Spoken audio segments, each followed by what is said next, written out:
Okay, I am so sorry for the interruption. We are back with part 2.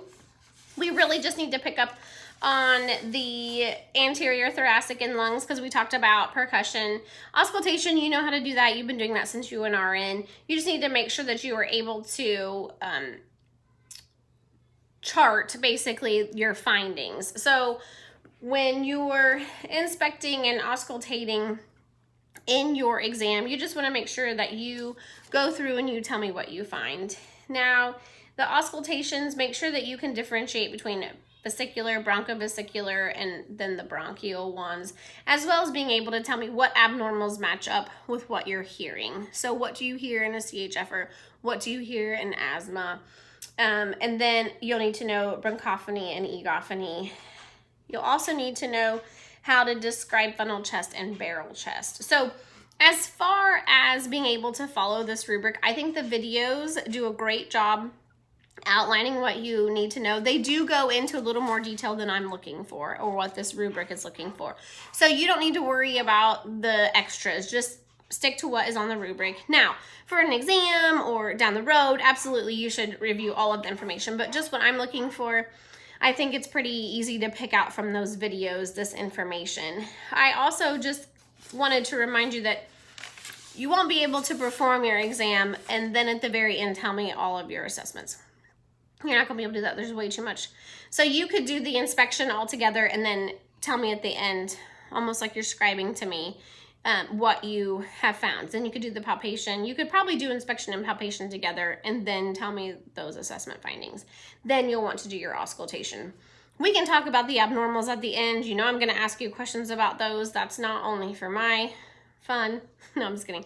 It's for your knowledge, right? I hope that some of those things did pop up on your exam that you took. I do know that they will pop up on exams for cardiovascular and the thoracic sections.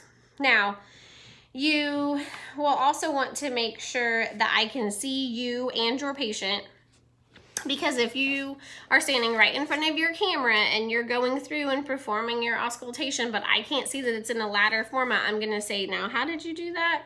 Where did you place your stethoscope to auscultate the pulmonic site? I need to be able to see that, and then I will stop you if I can't, or if maybe you need to adjust your camera. So I would encourage you to get with your partner, practice, record it, review it, make sure you haven't missed anything, and then go from there. Now, if you have missed something, I might say, is there anything else? And hopefully your memory will be jogged to come back to those.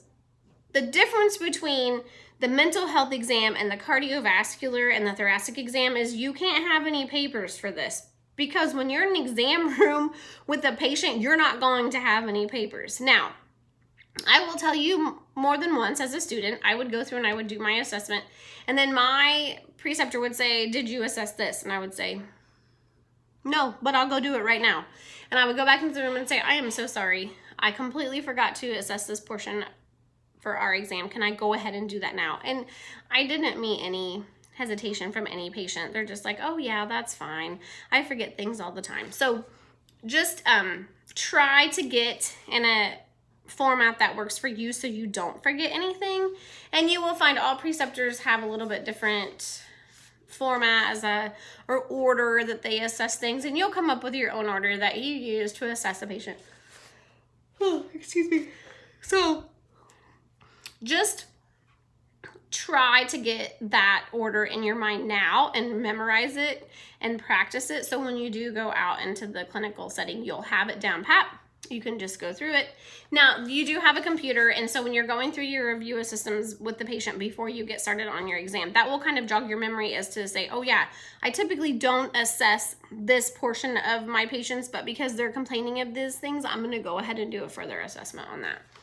So again, just try to go over this rubric and the videos. I am having those 2 Zoom meetings. One is just here in a little bit on Thursday evening, and then one is Monday night at 8 o'clock, and I have already sent those invitations out, so you can join those. You don't have to. Basically, it's just questions. So if you watch this video and you watch the Bates videos and you still have questions about what I'm looking for on the exam or what the rubric is looking for on the exam, that would be a time to ask it. So again, those are completely optional. You do not have to come, but I just want to be able to answer your questions. If you have them, you can always email me.